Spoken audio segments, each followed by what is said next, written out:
Hi guys, welcome back to Perfect Eats. If you guys are new here, my name is Emma and I make easy breezy recipes for those of you guys who are new to cooking. Today, we are going to make some creamy tomato basil soup from scratch.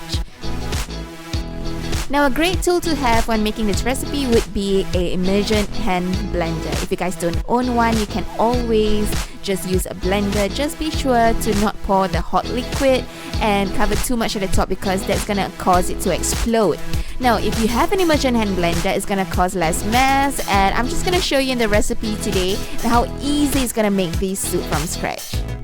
Get ready for the 6 cloves of garlic, 1 cup of stock, which is preferably vegetable stock, some cooking cream, fresh basil, and some grated or shredded cheese. I use parmesan and cheddar. You guys can use any type of cheese for this recipe. Now, as for the tomatoes, you guys can use a variety of them. I just use the regular tomatoes, about 5 to 6 pieces of those, as well as the baby Roma vine tomatoes. So just dice them up and we're gonna prepare the pan.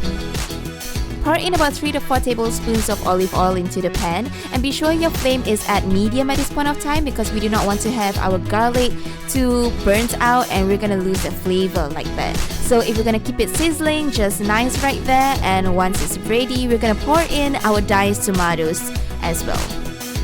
Give a good toss to our garlic and tomatoes, and we're gonna let it sit and simmer for at least 10 to 15 minutes, and we're just gonna wait for the tomatoes to wilt.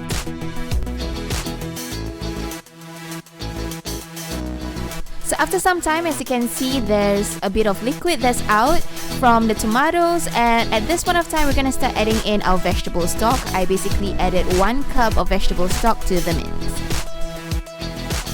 And we're gonna make this a little bit creamy as well as a cheesy tomato soup. So I've added in some cheese right there. You guys can add in any grated or shredded cheese. Any form of cheese will do. As I said, I've added in some parmesan and cheddar right here.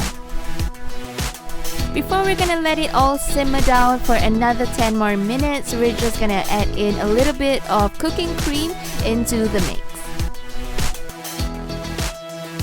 As for seasonings, you guys can start topping in some black cracked pepper in there as well. At this point of time, the soup has thickened up a little bit, and we're gonna let it rest and just off the stove for about 5 minutes or so, and we're gonna go in there with the hand blender.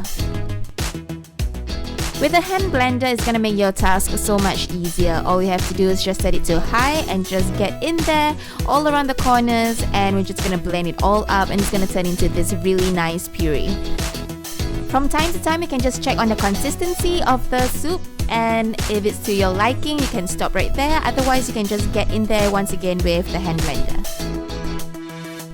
And that's all, you guys. I hope you guys enjoyed this recipe and give it a try. If you guys have a hand blender or are thinking of getting one, you should definitely try this one out. So we're just gonna top it off with some fresh yogurt as well as basil, and we're finished. I hope you guys enjoyed this recipe. Be sure to follow us on YouTube as well as on Instagram at Perfect Eats.